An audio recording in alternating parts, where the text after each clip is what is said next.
What is China plus one strategy? China plus one strategy का मतलब होता है वर्ल्ड की कई सारी कंपनीज अपनी प्रोडक्शन यूनिट्स और अपने सप्लाई चेन को डाइवर्सिफाई करना चाहती हैं कई सारी इमर्जिंग इकोनॉमीज में चाइना से हटाकर। इसका मेन एम यही है कि एक पर्टिकुलर कंट्री पर जो डिपेंडेंस क्रिएट हो गया है उस डिपेंडेंस को खत्म किया जाए, उस कंट्री के डोमिनेंस को खत्म किया जाए और कई सारी जो इमर्जिंग इकोनॉमीज हैं जो उन्हें भी बेनिफिट प्रोवाइड कर सकती हैं और उनका पर्टिकुलर कंट्रीज को भी बेनिफिट प्रोवाइड कर सकती हैं, उनकी हेल्प ली जाए और अपने आप को एक्सप्लोर किया जाए वर्ल्ड में।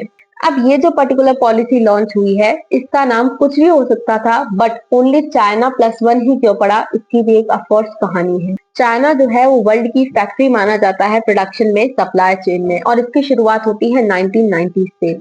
1990s में वर्ल्ड की कई सारी कंपनीज ने अपने प्रोडक्शन यूनिट्स और अपने सप्लाई चेन को यूएस और यूरोप से हटाकर चाइना में शिफ्ट कर लिया। इसका मेन एम यही था कि चाइना में डोमेस्टिक मार्केट अवेलेबिलिटी काफी ज्यादा थी, अफोर्डेबल प्राइसेस पर उनके पास में कई सारी चीजों की अवेलेबिलिटी मिल रही थी जो उन कंपनीज को हेल्प करता प्रोडक्शन में और सप्लाई चेन में। इसलिए उन्होंने चाइना को चूज किया और अपना पूरा प्रोडक्शन शिफ्ट करके चाइना में लॉन्च कर दिया। लेकिन with the coming times China की खुद की इकोनॉमिक कंडीशंस भी इरप्ट होने लग गई और कुछ और कंडीशंस भी क्रिएट हुई। वो कंडीशन थी 2020 कोविड-19 पैंडेमिक। 2020 के बाद जब कोविड-19 इरप्ट हुआ तो लॉकडाउन इम्पोज कर दिए गए। अब बहुत सारी कंट्रीज ने तो धीरे धीरे जो लॉकडाउन है उसको खोलना शुरू कर दिया। उसकी वजह से डिमांड सर्ज हुई बहुत सारे गुड्स की। अब इन कंपनीज पर डिपेंडेंस था कि भाई ये जो कंपनीज हैं ये अपने प्रोडक्शन को बढ़ाएं, प्रोडक्शन को दोबारा शुरू करें और इन कंट्रीज में जो भी डिमांड्स आ रही हैं उन डिमांड्स को अकम्प्लिश करें। लेकिन उस समय चाइना की जीरो कोविड पॉलिसी स्टार्ट हुई। जीरो कोविड पॉलिसी का मतलब ये था कि चाइना जो है वो तब तक लॉकडाउन नहीं खोलेगा जब तक कोविड जीरो नहीं हो जाता चाइना में। इसकी वजह से ये जो कंपनीज हैं ये प्रोडक्शन स्टार्ट नहीं कर पा रही थी और तब इन्हें समझ में आया कि एक पर्टिकुलर कंट्री पर किसी भी तरह से प्रोडक्शन के लिए या सप्लाई चेन के लिए डिपेंडेंस कितना ज्यादा हार्मफुल हो सकता है, पूरे वर्ल्ड के लिए भी और उन पर्टिकुलर कंपनीज के लिए भी। और तब लॉन्च हुई चाइना प्लस वन स्ट्रैटेजी। अब इस चाइना प्लस वन स्ट्रैटेजी का एम यही है कि अपने प्रोडक्शन को डाइवर्सिफाई करना है और अब ये जो कंपनीज जो सिर्फ चाइना में इन्वेस्ट करती थी वो ऐसे दूसरी कंट्रीज को ढूंढेंगी, स्पेशली एशियन डेवलपिंग इकोनॉमीज को, जिसमें डोमेस्टिक मार्केट अवेलेबिलिटी भी अच्छी खासी मिल जाए और लोअर लेबर कॉस्ट भी अवेलेबल रहे। तो तब लॉन्च हुई चाइना प्लस वन स्ट्रैटेजी, जिसका मेन मैकेनिज्म था फ्रीट कॉस्ट बहुत ज्यादा होना, चाइना की जीरो कोविड पॉलिसी होना, इसके अलावा वर्ल्ड कंट्रीज में स्पेसिफिकली डेवलपिंग इकोनॉमीज के पास में डोमेस्टिक मार्केट अवेलेबिलिटी होना, चीप लेबर का अवेलेबल होना, स्किल्ड वर्कफोर्स का अवेलेबल होना। इन सारे मैकेनिज्म की वजह से China plus one strategy launch हो गई।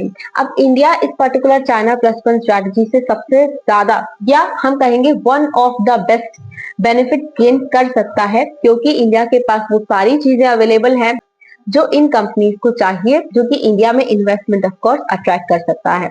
जैसे कि डेमोग्राफिक डिविडेंड का हाई होना, इंडिया में 28% ऑफ द पॉपुलेशन अंडर 30 है, जो कि हमें हाई डेमोग्राफिक डिविडेंड प्रोवाइड करता है, जो ऑफ कोर्स स्किल्ड वर्कफोर्स होगी और चीप लेबर अवेलेबल कराएगी। इसके अलावा इंडिया के जो बायलैटरल फ्रंट्स हैं वो बहुत ज्यादा डायनामिक हैं वर्ल्ड कंट्रीज के साथ में।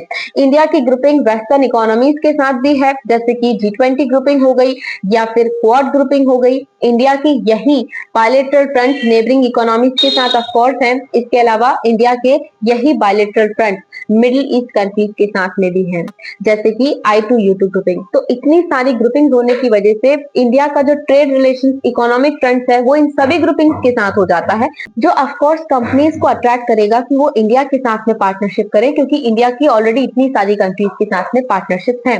इंडिया की इवन इकोनॉमिक पार्टनरशिप भी बहुत ज्यादा कॉम्प्रहेंसिव है वर्ल्ड कंट्रीज के साथ में, जो इन्वेस्टमेंट को ऑफ कोर्स अट्रैक्ट करने के लिए काफी है। जैसे कि इंडिया के फ्री ट्रेड एग्रीमेंट हैं, यूएई के साथ में इंडिया का कॉम्प्रहेंसिव इकोनॉमिक पार्टनरशिप एग्रीमेंट है, और ये सभी चीजें इन्वेस्टर्स को अट्रैक्ट करने, इन कंपनीज को ये विश्वास दिलाने कि इंडिया एक अच्छी मैन्युफैक्चरिंग हब बन सकता है और इंडिया में प्रोडक्शन यूनिट सप्लाई चेन को स्ट्रेंथन किया जा सकता है, इन्हें ये मैकेनिज्म प्रोवाइड करती है।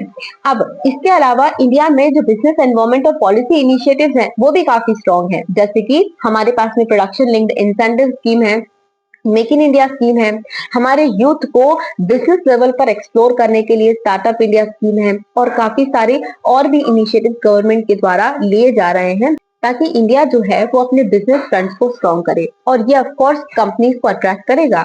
इसके अलावा इंडिया की कॉस्ट कॉम्पिटिटिवनेस, इंडिया के पास में लो लेबर कॉस्ट और लो कैपिटल कॉस्ट है comparative to other competitive economies like Vietnam. तो इसी वजह से ये कंपनीज जो हैं ये इंडिया में ऑफ कोर्स इन्वेस्टमेंट करना चाहेंगी, अपने फंड्स को स्ट्रॉन्ग करना चाहेंगी, जो इंडिया की इकोनॉमी को ग्रो करने में भी हेल्प करेगा और इंडिया के फुट होल्ड को वर्ल्ड लेवल पर स्ट्रॉन्ग करेगा। तो चाइना प्लस वन स्ट्रैटेजी से इंडिया को भी बेनिफिट होगा और कई सारी कंपनीज जो कि इंडिया में अगर इन्वेस्टमेंट करती है, इंडिया में अपने फंड्स स्ट्रॉन्ग करती हैं, तो उन्हें भी बेनिफिट करेगा। तो चाइना प्लस वन स्ट्रैटेजी एक बहुत स्ट्रॉन्ग और अच्छी strategy in the coming times साबित हो सकती है।